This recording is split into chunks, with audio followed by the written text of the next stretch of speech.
Hey YouTube, Corlash1990 here, and I have another Wars TCG deck profile, and this time it is for my Shi deck. I really think I'm saying that right.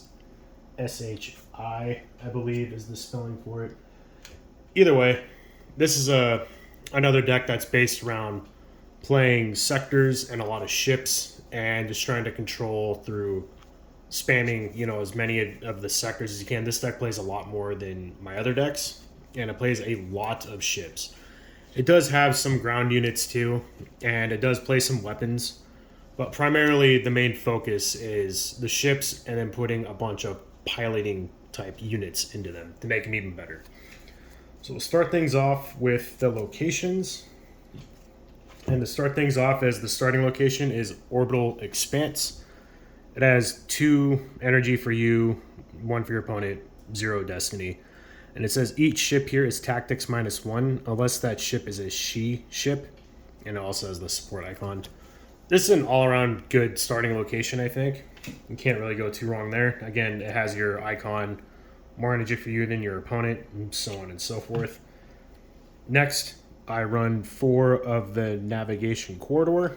1 and 1, got your thing there. This is also an encampment, so you can play it as a location, or you can play it, underneath to where you get the energy bonus and the icon, but your opponent does not get the energy. So yeah, run 4 of those. And then next we are running 4 of the Belt Hideaway. 2 for you, 1 for your opponent. This one has 3 destiny, which is pretty cool. You can have an unlimited amount of these in your deck. Generally in Wars, you can only run 4 copies of a card unless it says unlimited, like this one does. And it says each card a player reveals for battle destiny during a battle here is destiny -2. So it's good and bad. Obviously, it affects both players. So again, it's just more sectors to spam out. I run 1 Triganium Source. Again, it has 3 destiny, 2 for you, 1 for your opponent. And each player's drain here is +1 for each related site he or she controls. And it's a Ganymede site. There's not really a whole lot of Ganymede sites in here. This is just another unique sector that's not all just in one site. And that is it for our sectors. Next, we have 2 sites to finish out the locations. I run 1 mining platform. Again, 3 destiny. Though this is 2 for you and 2 for your opponent. And as long as you control this location, you generate 1 more energy at each related location where you have a ship or unit.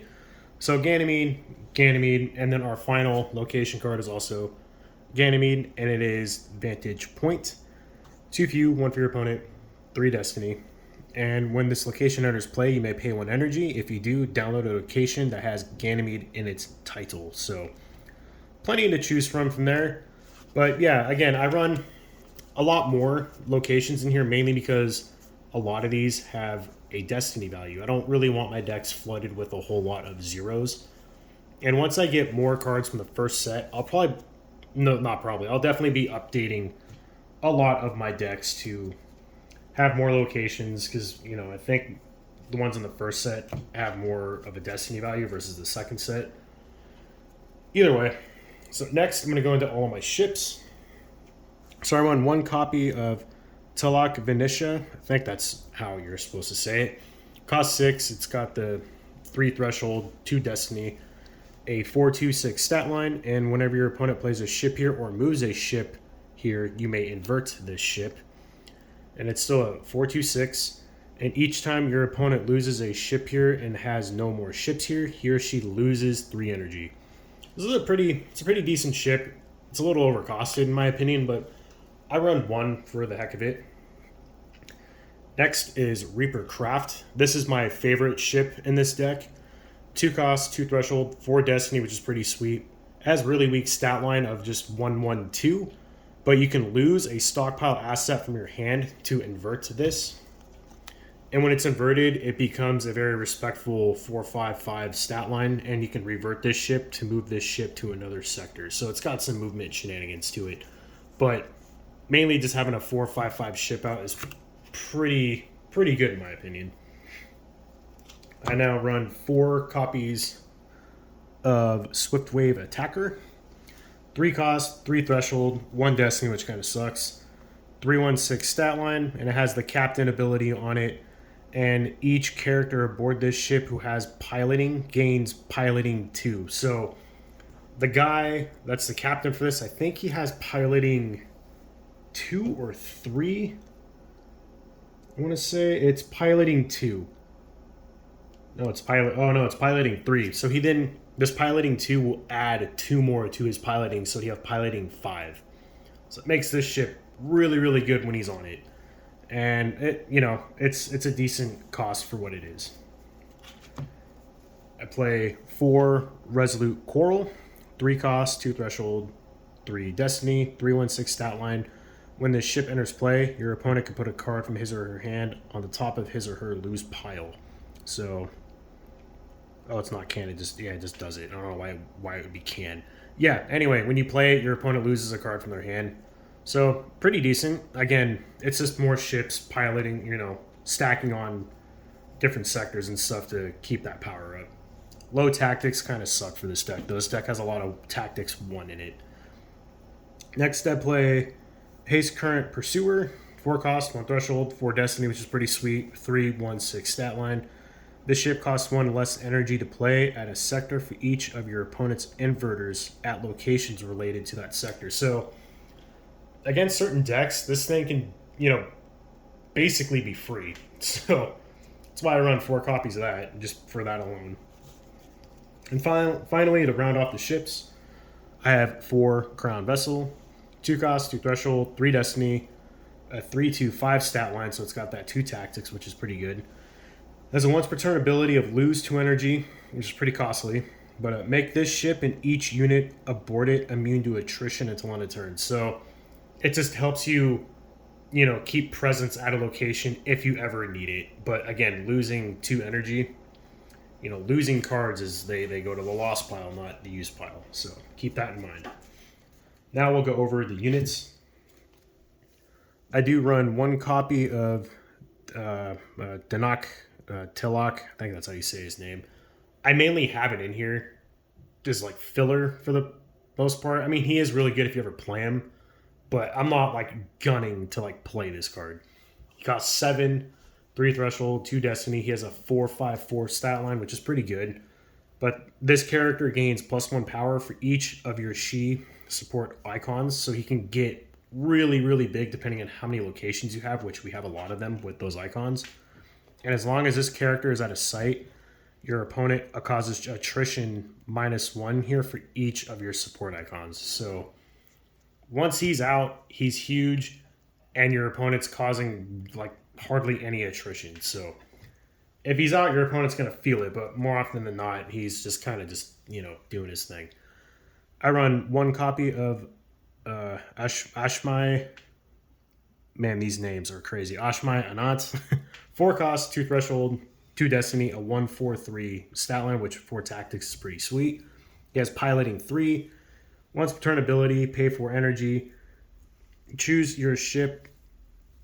Choose target ship your opponent has in a sector battle here. Damage target if its defense is less than the character's piloting or tactics. So pretty dang good pilot too.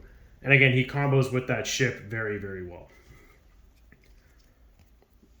I run 1 copy of Rentash Anat, 5 cost, 3 threshold, 1 destiny, which kind of sucks. 2/3/4 stat line, which isn't bad. Piloting 2. As long as this character is aboard your ship and your opponent has no ships here, he or she must lose 2 energy to play a ship. Really, really good. 5 cost is justifiable in my opinion just for that alone. And then to have more of a ground presence, because I didn't want to just purely focus on all ships. Just like on my Quay deck, I didn't want to purely focus on all units, so I ran some ships to balance that out. I run 4 copies of Carbiner. It is a 2 cost, 1 threshold, 3 destiny, a 2/1/3 stat line, and he's got quick draw 1. So we do have a weapon in here for him to take advantage of that ability as well. And to round off the units, I play 4 copies of Clavigear. Again, I'm probably butchering these names so bad.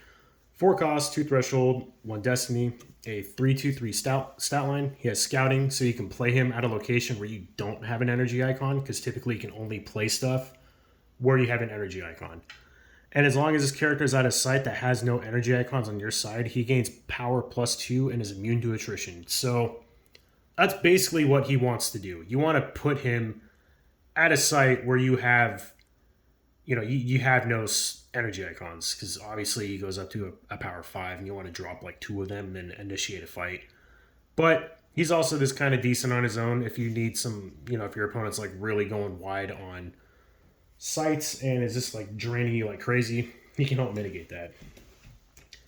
So for weapons, I play 4 copies of Assault Carbine, cost 0, which is great. 1 Threshold, which is good. 3 Destiny, which is pretty average. And it's got a once per turn ability of pay 1 energy. To choose target unit your opponent has in a site battle here. If target's defense is less than your Destiny flip, opponent gets to choose, which kind of sucks. But you can either destroy target, or they can put a card from their hand on the top of their use pile. So this paired up with Carbiner, you can do it twice, basically, on top of initiating a fight, on top of all this other stuff you got going on. So if you're trying to just like clear out a fight, this is a pretty good way to do it. I run 2 copies of Trigenium Harvest. This is purely in here to get that 1 ship to invert, the Reapercraft. I only play 2 of these strictly for this, and I kind of want to fit 2 more of them in here, but for now I just have 2. I'm not even really going to read the cards. I would never play because I want that ship to invert. I also run 4 Protected Fire, 1 cost, 2 Threshold, 5 Destiny, which is awesome. It's a Lost Interrupt. Make target ship and each unit aboard it immune to attrition until end of turn. That card's pretty self-explanatory. I personally think it's a great card, just for that. I run 2 copies of Cornered, cost 0, 2 Threshold, 5 Destiny. It is a used interrupt, so you can keep playing it. Your opponent causes attrition -4 in a site battle where you have target weapons. So again, making those carbiners more like, solo hunters going out and just pecking off this whole site, like pretty much on their own. Good card, I think. Also, 5 Destiny is pretty sweet. And to round the deck off, I run 4 Expansion. It is a Lost Interrupt that costs 0. No support icons. It's a generic card. 3 Destiny. And it says, choose one. Download an encampment that has a support icon matching one you already have in play, or if you have only 1 support icon in play, you get to download an encampment. So again, it's just more ways to rush these out of your deck, get them in play, and then start going wide on your opponent and start spamming ships everywhere. Pretty decent card. I don't know how long it'll stay in my deck for, but for the time being, I like it. And, who knows? Like I said, I don't really know the card pool from set 1. So once I get some product of that, I'm sure all of these decks that I'm doing will all change. But for the time being, I do like this deck. It definitely has a very strong space presence to it. My main thing is it's pretty weak on tactics. And I mean, that's pretty much it. It has a lot of ways to avoid attrition, though, as you could see throughout the deck. And it's to make sure that your ships stay in play as long as possible so you get as much value out of them as possible and to apply as much pressure as you can. But yeah, it's a fun deck. It definitely needs some tweaking, but for now, this is what I'm happy with. And again, I'm hoping these videos are, useful for people as like just a tool for people to get into the game and to have like a kind of like a stepping stone into deck building for themselves. Because again, product for this game is really cheap, and I just want to create a useful resource for people to get into the games. I'm very new to this game, like this month. So I'm kind of just like dipping my toes in the water and just kind of just throwing things out there. And I think they're useful. Like I said, I'm just trying to create content that I personally was having a hard time finding. Anyway, let me know in the comments down below of any suggestions, or comments or whatever. And stay tuned for another Wars deck video. I have an Earthers deck I would like to go over here soon. It's got a lot of vehicles. It's an awesome. This is one of my favorite decks I've made. Yeah, anyway, stay tuned for that. And thank you all for watching, and I'll catch you all next time.